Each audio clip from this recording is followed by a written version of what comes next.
Almost halfway through. This week is about contracts. Usually this is a pretty simple area. It's really going to be pretty much just the main points for how to manage different areas of contracts for compliance. And we can get into a couple little operations things too. So today is physicians contracts. And most of this applies directly to hospice because in the hospice compliance structure, there is a medical director and a hospice physician role. One thing to know for compliance that's the most important part of physician contracts is a hospice can only have one medical director. Let me say that again. A hospice can only have one medical director. My understanding is that is by provider. So if you are a hospice and your provider has a medical director, they are a medical director for the whole provider. So my 27 locations in Tennessee were all under one provider, and we had one medical director for all 27 locations. Now, that doesn't mean you don't have other hospice physicians, and you should. But it is a condition level deficiency to have more than one medical director for the hospice because that person, for example, you can't have more than one administrator. You can have an alternate and a designee, but you can't have more than one administrator. You have one administrator for the provider. So that's kind of the structure for physician contracts. You want to have one medical director. They are designated. Their contract clearly spells out the expectations, duties, and responsibilities and the date executed.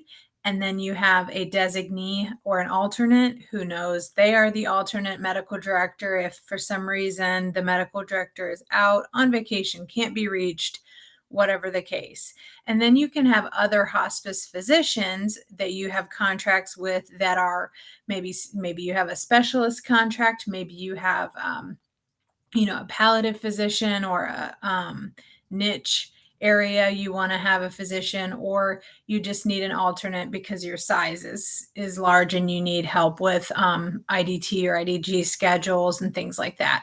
So you can have different hospice physicians contracted with you, and they would be on a stipend. Usually it's by hours. So the stipend will be $1,500 a month or up to X amount of hours or for at least X amount of hours. And so that's usually how those contracts are spelled out. You always want to have a BAA. It is required to have a BAA. I'm going to grab my standards here real quick. My fun little notebook. So your contracts should all be inclusive of a BAA, and they should also, you want to make sure that they're reviewed every year. And we'll talk about that more on Wednesday as well. But the standards state, as far as contracts, that they are required to include the designation of the duties agreed upon. So your contract is going to include any accountability to any positions or anything that they are agreeing to do for you. And then a designation of the alternate or like I talked about for the physician or the administrator if they have an alternate. So those are kind of the general guidelines for the physician's contracts. If you have any questions about those, they're physician's contracts pretty simple. You want to have your BAA, you want to have the duties, you want to have what they're agreeing to, the role they're agreeing to, you want to have the dates. And again, we'll talk more about evergreen contracts and what the standards or a surveyor would expect to see when they review your contracts as well later this week. I think it's on maybe Wednesday or Thursday.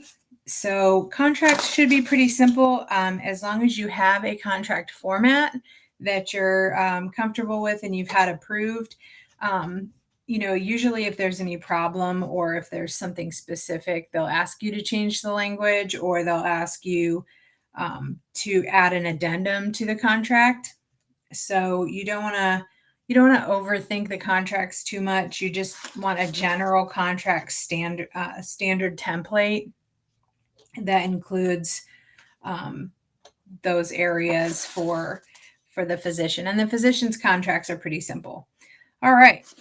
Any questions about physicians' contracts or hospice, if medical director or physicians?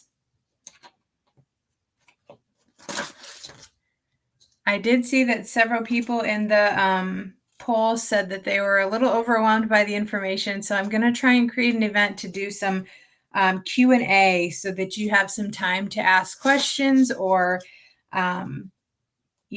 go through specific areas that you're feeling insecure about or not sure where to start. That's okay. Compliance can be overwhelming. That's kind of the whole reason we're doing this series, is to make compliance less overwhelming. So please feel free to reach out and ask your questions, preferably before, let's say, Wednesday, and I'll try to do a QA session Wednesday or Thursday. So if you have any questions you want me to talk about, please ask those. And if not, I will be on and you can ask them in the comments as well. Okay. We'll keep talking about contracts for the rest of the week. So if you have specific contract questions, feel free to let me know.